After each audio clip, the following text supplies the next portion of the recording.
Hi, this is Julie Hyzy, author of Virtual Sabotage, and you're watching Author's Voice.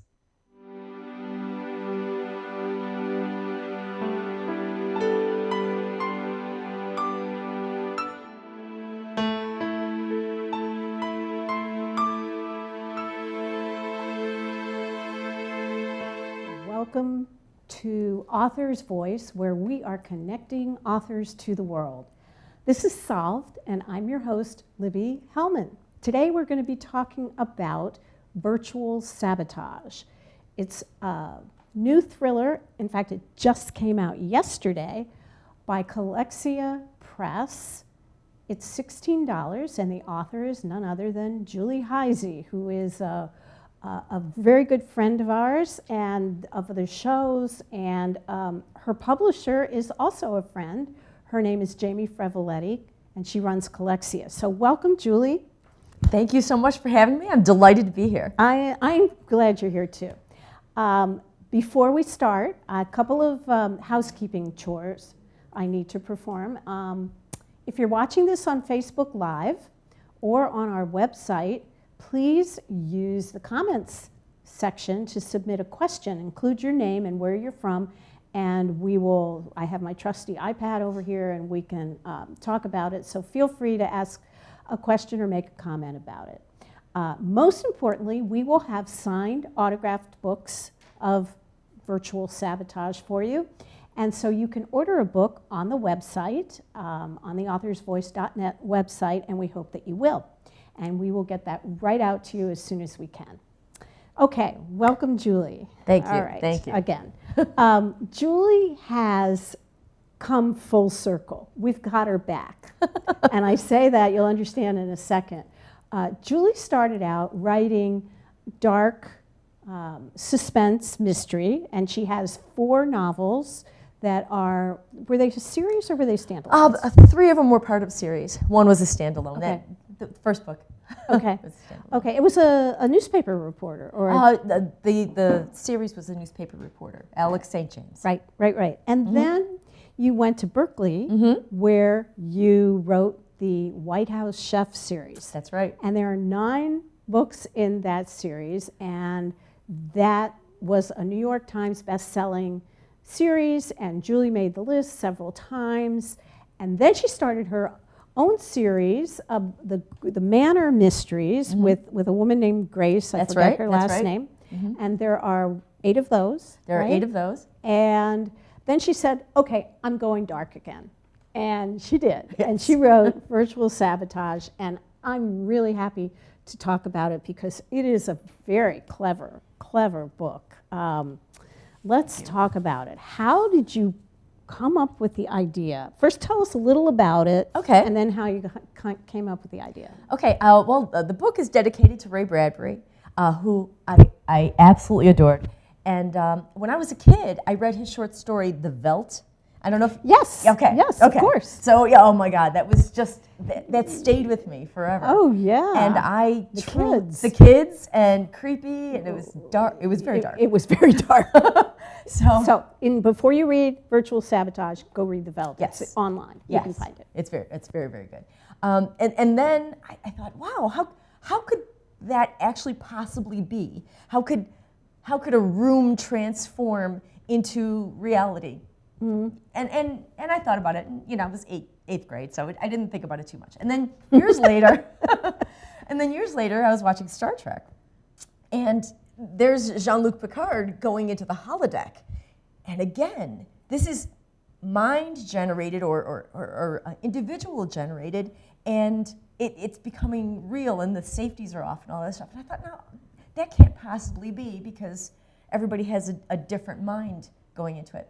Anyway, so I thought, how could this actually take place? Because I was captured by the fact that people could think things and have them become real.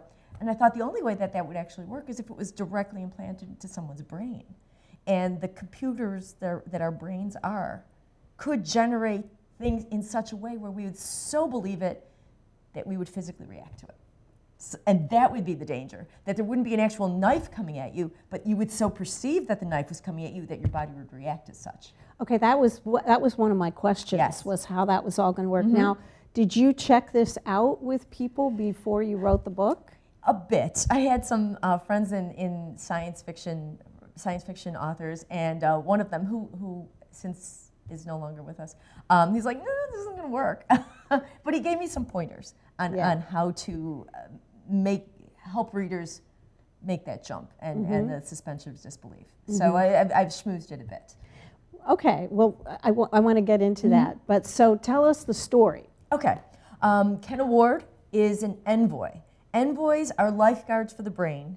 When someone gets so immersed in their own scenario that they believe that it's real and they're in danger of reacting badly, she's sent in to save them. And she's excellent. And her partner, Charlie, is excellent. And Charlie goes a little rogue, and the system starts to misbehave, and something is not right.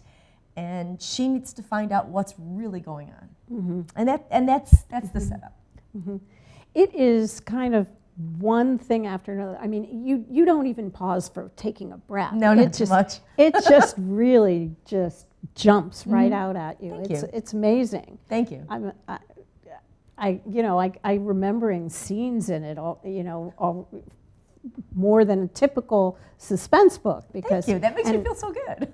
and by the way, it screams out for film rights. Film rights, yes, available. That's awesome. Yes. I'm glad you think so. Okay, so you're using artificial intelligence and you're using virtual reality, and you're kind of marrying the two, which people are trying to do right now. Exactly. And how far have people really, or how far have techies really come to getting that? That's a really good question. There's a lot of virtual reality that they're using now. I've been reading about how people can face their phobias because it isn't real. They know it's not real, and they're able to experience it in such a way that they can tell themselves to be comfortable. The virtual reality is helping caregivers learn what it's actually like to have Alzheimer's, so that they can better care for people. They're using it to help people walk again, to generate scenarios where people think that they're doing something and it helps them. There's so much in the medical world, and I'm sure there's so much in the educational world where people are doing fake surgeries and things like that. Yeah. It's coming. It's coming. Right now, people can buy a headset for not a whole lot of money and play games, and that's fine. But it's going to grow. But just like the games that people play right now, they don't really transform into. I mean, you're not in a scenario. Right. You know you're not in a scenario. Basically, you're hearing. It's auditory. It's visual. But there's nothing with your touch. There's nothing with your smell. There's nothing with your taste. Okay. This envisions a very sophisticated system where the technology supports what's going on in the brain to make you believe you're smelling things and tasting things and touching things. So the implant would have to be very simple. Yes. I mean, and millions of people have done it. Right. Oh my exactly. God. And they keep upgrading it and offering free upgrades. Right. So Virtue Tech, the evil empire. Okay. So that's okay. So of course, when something is, I forgot to say something, folks.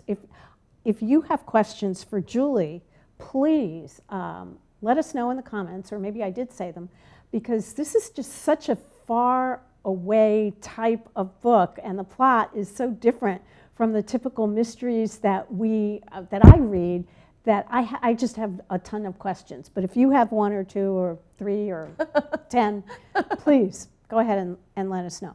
So, of course, when something good happens for mankind, there's someone that's looking to manipulate it. Always. And take it even more to the dark side. Right. I would imagine that it's probably, I mean, given the virtual problems with the 2016 election, there are probably more dark forces out there. Dark forces Absolutely. than we would imagine. They're right on top of things. They're right on top of it. Yeah, they have their. We stop and enjoy, and we say, "Oh, this is fun. Let me use it."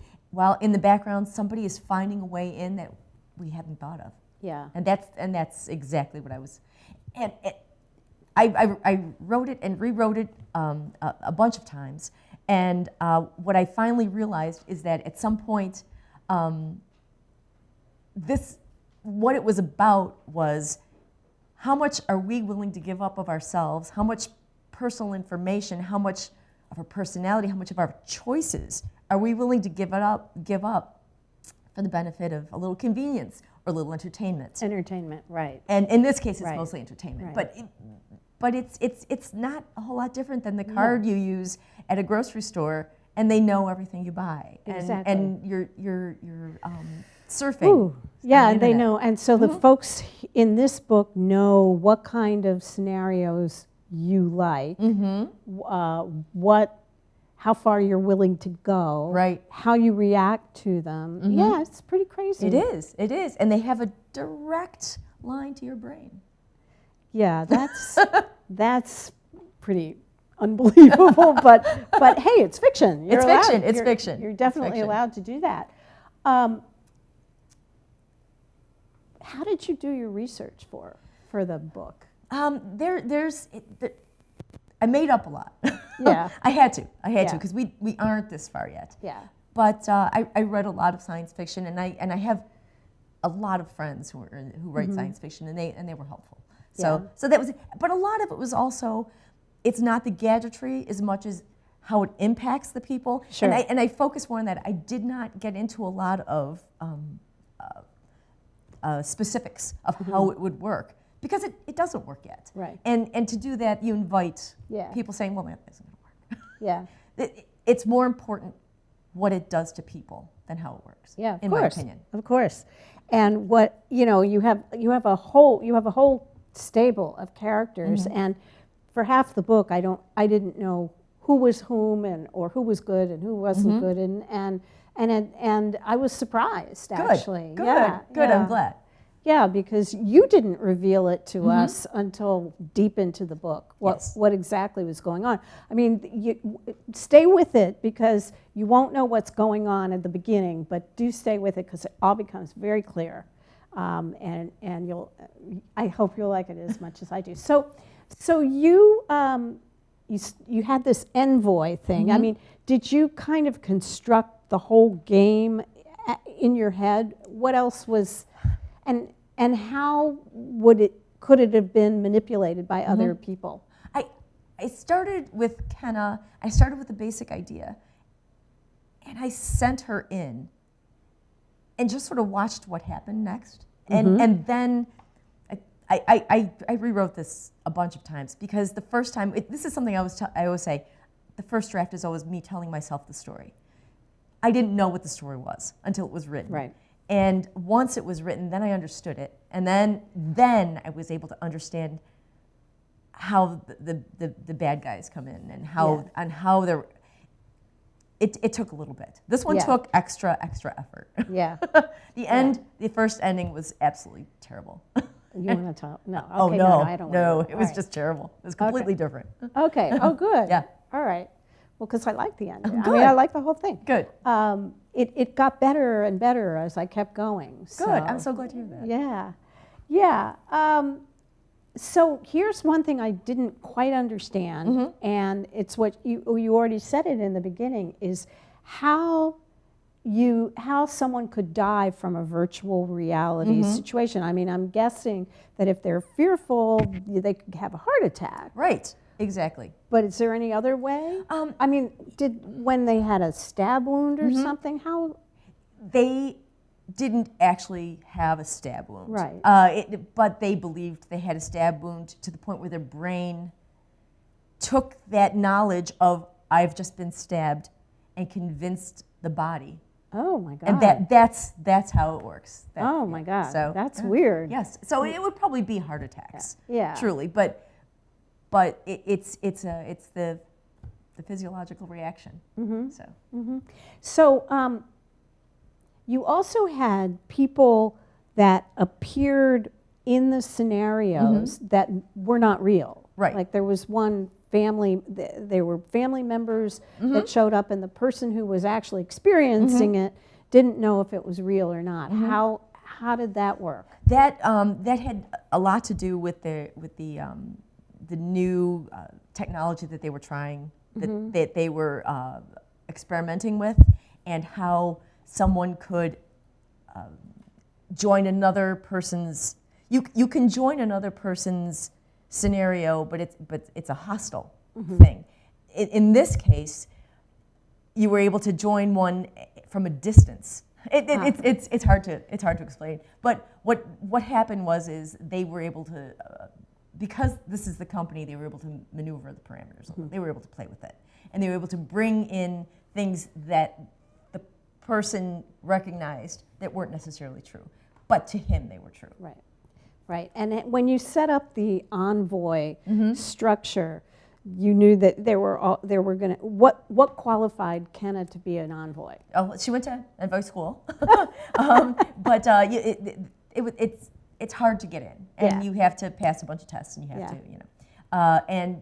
and there's another character who wanted to be one who clearly was unable or unstable, and never got to be one. Yes, envoys are at a different level. They have a different sort of implant, and you have to pass a series of tests in order to get there. Okay. So.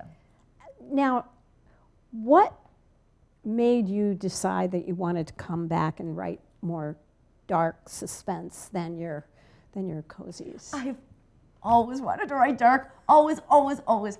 In fact, when Marty Greenberg called me and talked about The White House Chef, which, oh my God, I was jumping on that one. Absolutely. I remember that time. Oh, for sure. Because the whole MWA thing happened around the same time. Yes, exactly. Yeah. And when he said the first female chef in the White House, and she would solve mysteries, I'm like, oh my God, this is such a hook. Everybody's going to love this. Yes, I want to write it. And that's when I found out I was auditioning. But that's all right. They liked what I wrote. So that was good. But what I didn't realize is that it was going to be a cozy mystery. I don't know what I was thinking, okay? I don't know what I was thinking. But he said, chef in the White House, solving mysteries. Oh my God, this is a global stage. Of course it's going to be conspiracies and sabotage and all kinds of killing. And no, they wanted a cozy mystery, which is fine. It was fun, and I liked writing Ollie. And if people ever complained, it was that there was too much action and a little bit too much violence. Okay. Guilty. Okay. So I didn't realize I was walking into a cozy mystery until the editor I was working with, Denise, said, yeah, we're thinking of State of the Onion for the title. And I was like, got it. Okay. I do not regret 1 second. Yeah. I loved writing Ollie, but I just had to. Yeah, the titles were very clever. The titles were fun. I really enjoyed the titles. Yeah. So then you went and you started the Manor Mysteries. Where did that come from? Well, I had written another novel called Playing with Matches, which is out just as an ebook through Crossroad Press, and I pitched that one to Berkeley, and Natalie said, it's a little bit too rough for us. It's dark. It is? Yeah, it's set in Chicago. It's dark. Okay. She's a female PI, and there's curse words in it and all that other stuff. Oh, you mean in match? Playing with Matches, right? Playing with Matches, and she said, no, it's just not for the cozy audience. She goes, but we'd like another cozy from you. So that's where Grace came from. Oh, okay. So, and that was way fun. I enjoyed writing that a lot. Yeah. But and Playing with Matches, I just took it to ebook then. Yeah. So. Yeah. Okay. So, what book is your favorite book? Well, right now this one. Okay, always. Usually it's the most recent book. Yeah. Usually. So. Yeah. Oh, it looks like we've got a question. Woo. Yeah. It's from Nikki, who's in Simi Valley, California. Hi. Hey, Nikki. I love Ray Bradbury. Were there any particular Bradbury stories that inspired this book, or was the influence more general? I guess you didn't hear us at the beginning, but go ahead. The Veldt as a short story was the one that got me started thinking about this when I was 12 years old. But it just never went away. Yeah. That story never goes away. Yeah. Once you read it, it's like, oh my God. I know. Yeah. Yes. It's kind of in your brain. I all also of his really stuff love is great. Dandelion Wine. Yes. You know. That was kind of like the antidote. Yes, it was. To the Veldt. It was cheerful. Who knew? I know. Who Oh knew? God, I loved everything he wrote. Yeah. So what's the hardest thing for you to do when you're writing? The hardest part of writing? The hardest part of writing, that's a really good question. I think it's getting that first sentence, the first paragraph down, because it needs to set the tone, and it needs to have character, and it needs to pull the reader in. If you want someone to go with you for the rest of these hundreds of pages, I think that's really hard. I work on it quite a bit, and then I usually wind up changing it about 50,000 times. Yeah. So I'd say that's the hardest. Yeah. Because the tone is so important. And what's the easiest? The easiest is revision. Yeah. I love revising. I like knowing what my story is, and then saying, oh, I can make it sound prettier, or I can make this detail sharper, or I can make this character more believable. I love that. That's my favorite part. Also. Yeah. Is making it better. Yes. Although for the hardest part for me, I think, is just writing narrative. Oh yeah. You know, because I come from a film and broadcast background where you really don't have to write narrative. You know, just dialogue and action. And I get that. Yeah. I get that. Yeah. So, what's next? What's next? I have another thriller in mind. I've started it. It's different yet again. Probably no science fiction in it, but I'm toying around with that just a little bit. And the protagonist will be about 15 years old, but not a young adult. Yeah. Yeah. And right now I'm playing with different ideas, and I'm enjoying that part of it. I've written like the first 3 chapters, and then I realized I need to change them up, and I'm okay with that because I'm started. Now, do you outline or do you not outline, or? Well, book 1 I outlined. I outlined the bejesus out of it, right? Yeah. And this one I didn't, and the one I'm working on now, I have notes. It's just changed. Every book has been different, and my process is different. I've used sticky pads, and I've used index cards, and I've used Excel spreadsheets, and it's You've done it all. Yeah. Huh? Yeah. I'm not outlining these days, but I also do notes. And Yes. I have these 2 folders. I have the go back folder, which things that I have to put in after I realize it, and then I have pullouts, things that I have to change. That's a great idea. Something like That's that. a great idea. You're welcome to it.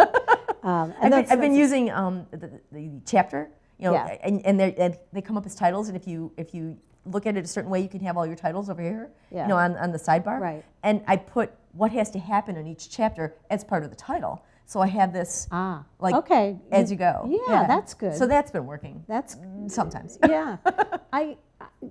I've changed the length of my chapters for some reason. They're much. I noticed that they were very short. They're about as short as mine now. Yes. I about 3 books ago, I started doing James Patterson short chapters, and tons of people said, "Oh my God, it's so much more suspense. It's so I couldn't put it down." I said, "He's got something there. Really, he figured it out." For I know. The rest of us. Isn't that interesting? Yes, I agree. Yeah. So, what did you do before you started writing? Well, I was a business major. I worked in a bank for a lot of years during school, and then after school, I was a business manager for a office manager for an architect for a little while.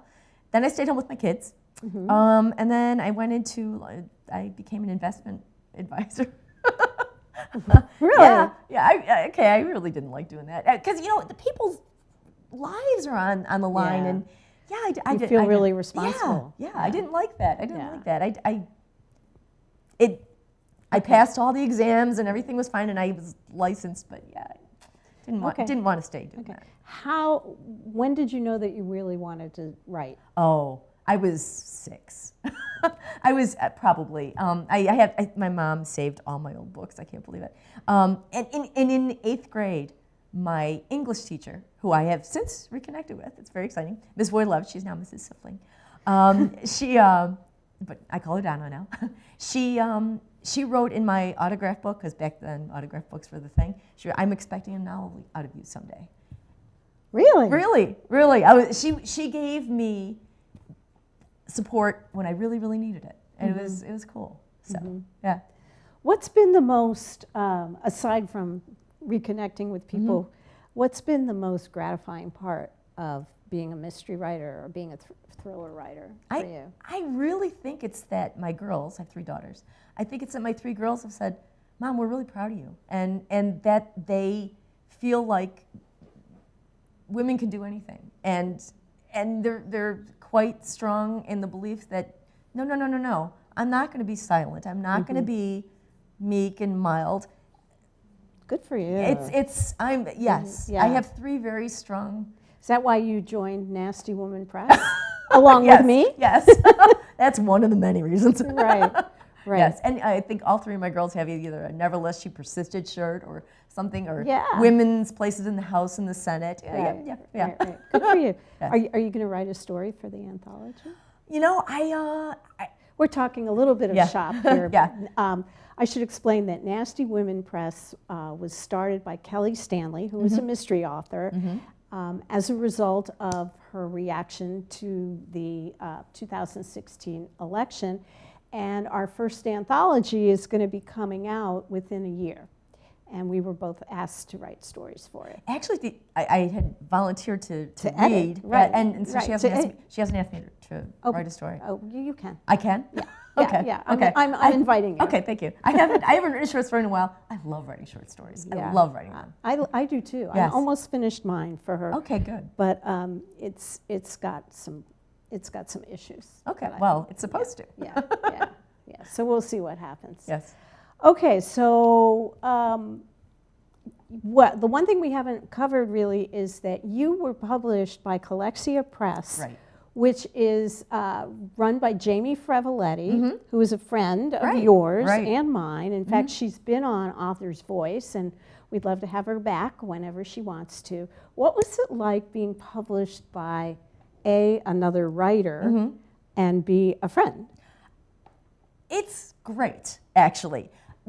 Jamie comes at this as a writer, with a writer's mentality. She wants to be fair to writers, and that's just wonderful. It's really it's fresh and different.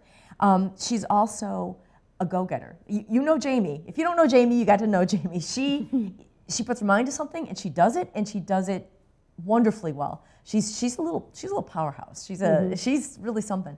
And so when she invited me to join this, I was like, yes, of course. She's learning a lot as she goes, and that's that's cool because I'm seeing some of the back room of it. I'm enjoying it. I'm enjoying it a lot, and Jamie's just great to work with. Yeah. I love Jamie. So Yeah. who doesn't? So she hired editors. Yes, she did. She hired a cover artist and editors, copy editors, cover artists. She's working with Ingram. She's arranging for distribution. She's arranging for promotion. It's been pretty great. Yeah, it's been really great. I feel like I'm getting a lot of one-on-one, which you don't get with the Big Five. Has she? Nothing wrong with the Big Five. Has she have other people that? Yeah, I believe there's some coming up, and she's done her own book, Blood Run, which is very exciting. We had her on when that and she has another one that she would like to get out that doesn't fit well in what the Big Five would like to, put you in a little. You know what I'm talking about. I know what I do. I remember. And this one doesn't really fit, so she may be bringing that one out too. Great. Well, we are kind of running out of time. We are running out of time but thanks so much for being here. Oh my gosh, thank you so much. This is really thank fun. you. This is great. I know we got into a little shop talk. I can't not do it with you. That's something about the way we talk. We just do. Just to let you know what's coming up on Author's Voice. A House Divided. Bjorn Skaptason is going to be speaking with Janet Elizabeth Kroon about her new book, The War Outside My Window. That's October 25th, which is tomorrow at 3 p.m. Central. And then also on A House Divided, Dan Weinberg is going to be interviewing Pulitzer Prize-winning author Doris Kearns Goodwin about her new title, Leadership in Turbulent Times. Ooh. Please join us for both those events, but particularly, for Doris, on October 30th at 12:30 Central Time, it will be on Facebook Live. And in the next installment of Solved will be interviewing Libby Fisher-Hellman. You might know her. Her new book is coming out. Actually, Somali Dev from Lit with Love is going to be interviewing me, and I'm very excited about that. So please tune in, and if you're still watching this on YouTube, after the broadcast, you can order signed books. Just go to the link under the title, and we will get a signed copy of Virtual Sabotage out to you as soon as we can. Thank you all for tuning in, and we will be back next time.